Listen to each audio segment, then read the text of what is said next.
Hello followers, thanks for joining today. I apologize for teasing everybody in the last video where it looked like we were going to analyze the game, but I just ended it. I had to test if my thumbnail worked, and it did. So, what I plan to do with this series is to play some Blitz, walk you through my thought processes. I tend to be a D4 player, which is everyone's favorite opening, the Queen's Gambit, so I can teach you a little bit about that. I'm going to try to be more diligent in using arrows to explain my thought processes. And then on the black side, we're going to be playing lots of Caro-Kann, which is a safe opening to learn if you're new because you can play it no matter what they do. And if you're playing faster chess, which I tend to play, you want to not have to think about as many moves as possible. So if you know the first 6 moves are going to be the same, you can go ahead and just get your first 6 moves out in 1 second without even thinking. So, just to show you that I'm serious, I am going to show you one of my best games that I just played. This is my most recent game on chess.com. And let's begin. We're going to start this review.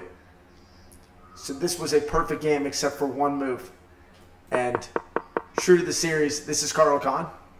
So with Caro-Kann, you just go c6 and then d5 pretty much no matter what.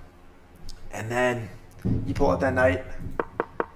Whoa, he's going a little fast. We're going to go one move at a time here. Let's back it up.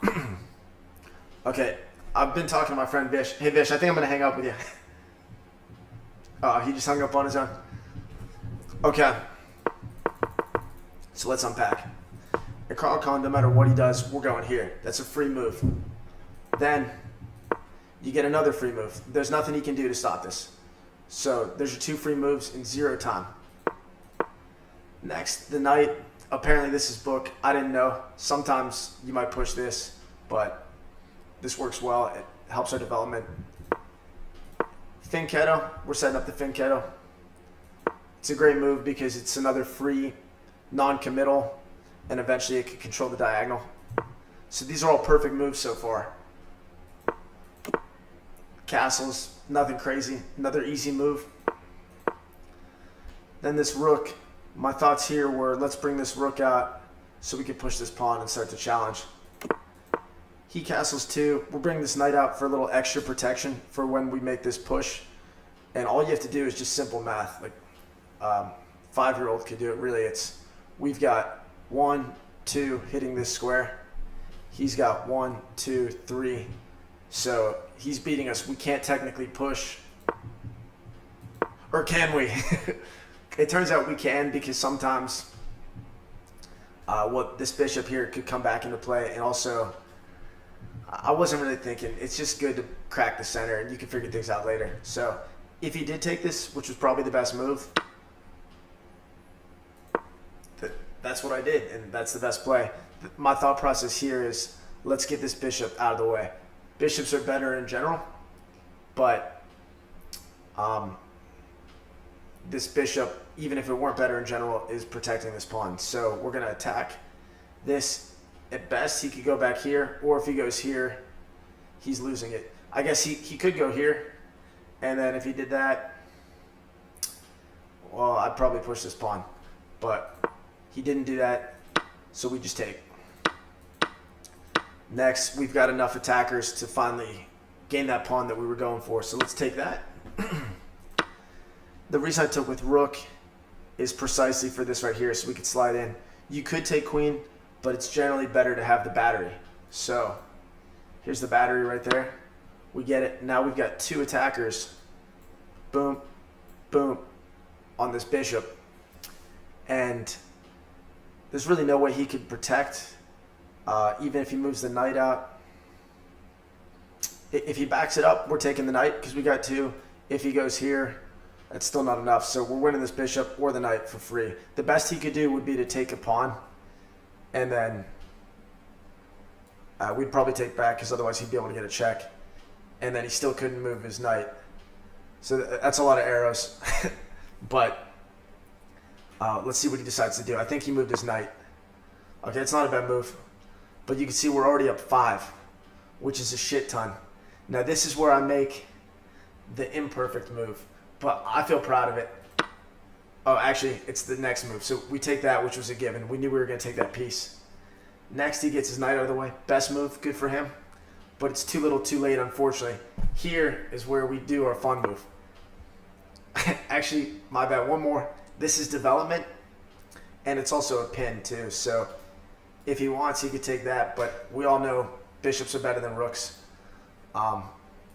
So he makes pretty necessary move, gets some protection, and now this is the place where I make my fun move that wasn't the best. Check. Now you can see the rating, the eval bar just shot down, which sucks, but my thoughts here are if he takes this, I'm getting my queen into the game with a check, and suddenly that's 2 attackers here on the knight, so we're getting it back.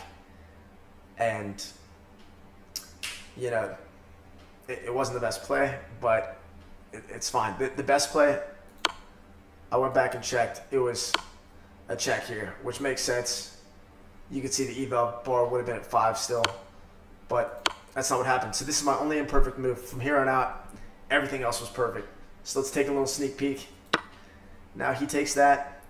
This looks scary. He's attacking our rook.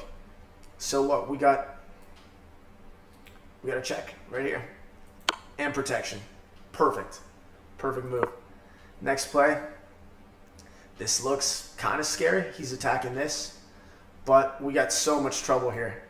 Not only can we get a bishop attacking, but we can get a rook attack. And rooks are the best on the 7th file. We know this. So, 7th file it is. Now we got 2 attackers here. He can't move that knight. Probably the best move would be to... Actually, he can't even go there because then we'd have 2 attackers on this rook. So he's in so much trouble. There's really nothing he could do. He moves the queen. We just get this bishop in here, and it looks like he could take it, but he can't. He's still pinned. So, goes there. It's a good move for him. Really, he's just stalling.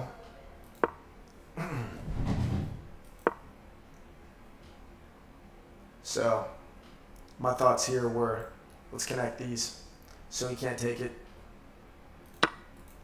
Then we finally get to attack and take our rook. Now we got 2 attackers here, but it's not quite enough. So my thoughts is let's get one more into the game. We're going to pull it over here, and this will protect it. He's going to get a spite check. It's no big deal if he wants it. But here he just resigns. And the reason is that we've got a checkmate right there. He could take, and then it's mate. So that was the game. You know, not a bad start to the run, but I'm going to be restarting this stream very soon. I just wanted to unpack that game because I thought it was a very good game. It was 90% accuracy. So we'll be back to play some actual live games. I know analyzing is a little boring, but sometimes it can be fun if you just kick butt.